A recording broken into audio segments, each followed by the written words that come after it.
V horskej oblasti Strážovskej vrchoviny pod Čiernym vrchom a Rokošom v malebnom prírodnom prostredí na sútoku potoka Omastinná a riečky Radiša leží obec Žitná Radiša.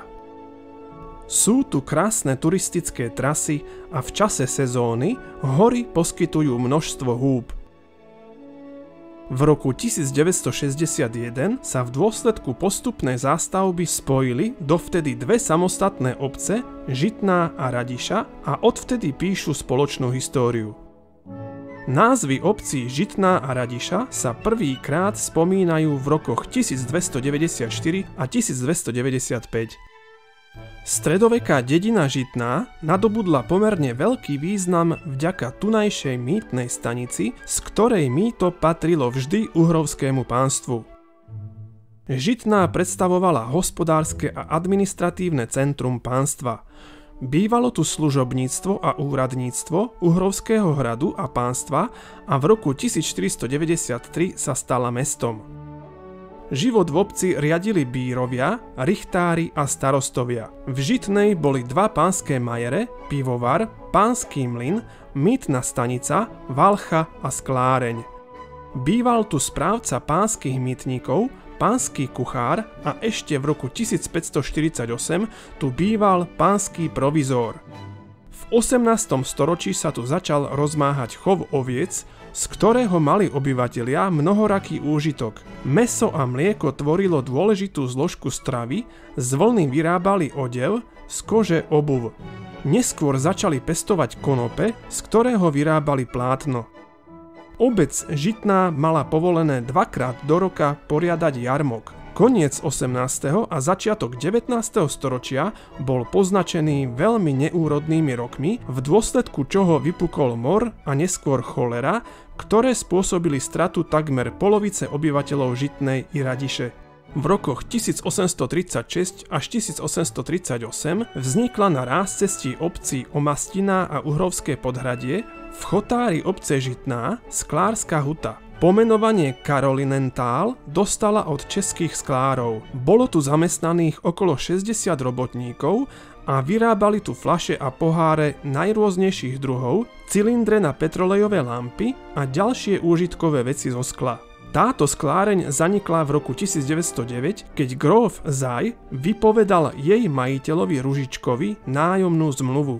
Následne bola presťahovaná do lednických rovní.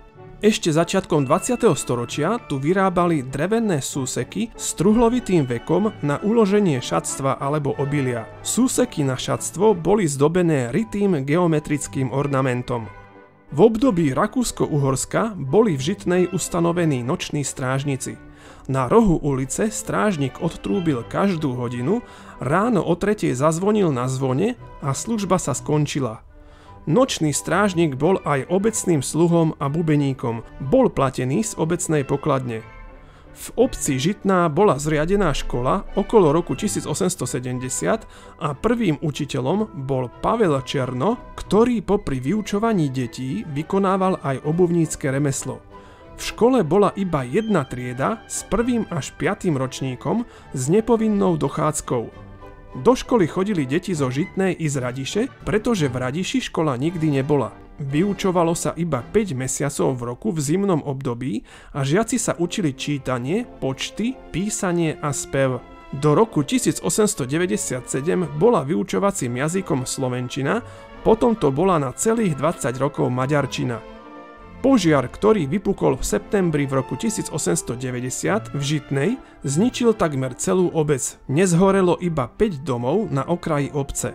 V roku 1907 začali stavať v Radiši na mieste bývalého cintorína obvodný notársky úrad pre obce Radiša, Žitná, Kšinná, Závada, Omastina a Uhrovské Podhradie. Pred prvou svetovou vojnou boli v Radiši dva obchody so zmiešaným tovarom, hostinec, mlyn a tesárstvo.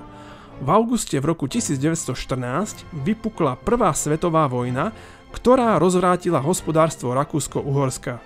Na obyvateľov obce doľahla bieda a hlad. Okrem nezamestnanosti tu bol i národnostný útlak. Na školách všetkých stupňov sa muselo vyučovať iba po maďarsky. Z obce Žitná postupne narukovalo na front 64 mužov vo veku od 18 do 50 rokov. 12 padli na frontoch v Rusku a Taliansku, viacerí sa vrátili zranení a zmrzačení. Prvým notárom v obci bol Imrich Budaj, ktorý si nechával pre seba podporu, ktorú mali dostávať príbuzní tých, čo boli na fronte. Po skončení vojny, keď sa vojaci začali vracať z frontu, ušiel z obce. V roku 1918 bola zavedená povinná školská dochádzka, ale okrem šlabikára a tabulky, na ktorú sa písalo gríflom, žiaci iné pomôcky nemali. Pretože v škole boli deti prevažne evanjelického náboženstva, učili sa z katechizmu, Biblie a spevníka spievať náboženské piesne. Učiteľa platila obec a o vykurovanie sa museli starať rodičia detí. Každé dieťa nosilo denne z domu do školy 5 polienok dreva. V roku 1924 vtedajší obvodný notár Ševela založil v Žitnej ohňohasičský spolok, ktorého bol veliteľom. Spolok mal 20 členov a jeho založenie bolo počiatkom organizovanej kultúry v obci.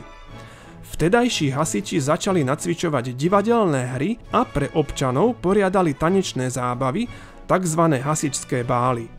V rokoch 1925 až 1927 dal vybudovať gróf Zaj z Bánoviec do Kšinnej úzkokolajnú železnicu, ktorá prechádzala cez Radišu popri potoku Radiša. Slúžila na odvoz dreva z vtedajších grófskych lesov.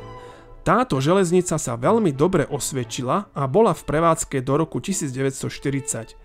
V auguste roku 1936 bol v obci Radiša založený hasičský zbor, ktorý mal 19 členov. Zbor dostal ručnú striekačku, ktorá slúžila až do roku 1947, kedy ju nahradila motorová striekačka. Začiatkom roku 1944 sa začali prípravy na Slovenské národné povstanie. Ich vodcom v Žitnej bol Štefan Kušnier. Slovenské národné povstanie bolo previerkou vlastenectva, kresťanstva, ale i skúškou charakteru obyvateľov Žitnej. Vtedy ešte samostatné obce Žitná a Radiša uvítali začiatok SMP spontánne. Obyvatelia ho vnímali ako nevyhnutný začiatok boja proti fašizmu, ale i proti domácim klérofašistom. V Slovenskom národnom povstaní bojovalo so zbraňou v ruke 18 mužov zo Žitnej a 12 z Radiše. V škole v Žitnej zasadal od septembra do októbra 1944 okresný revolučný národný výbor, kde bola prevádzky schopná vysielačka. V hostinci u vdovy Čukanovej bola zriadená pre partizánov obuvnícka dielňa a v dome Ondreja Patru kuchyňa. Za túto pomoc partizánom Nemci obec vypálili. Žitná aj Radiša boli oslobodené 4. apríla 1944 rumunskými vojakmi, ktorí bojovali v zoskupení 2. ukrajinského frontu pod vedením generála Atenasiu a tvorili prednú líniu frontu sovietskej armády v tejto oblasti.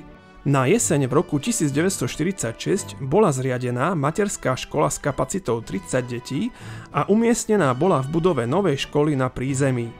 V roku 1947 bol zavedený do obcí Žitná a Radiša elektrický prúd. Historickou pamiatkou v časti Radiša je dedinská zvonica, murovaná ľudová stavba na pôdoryse štvorca s drevenou nadstavbou a stanovou strechou. Vo zvonici sa nachádza barokový zvon z roku 1724.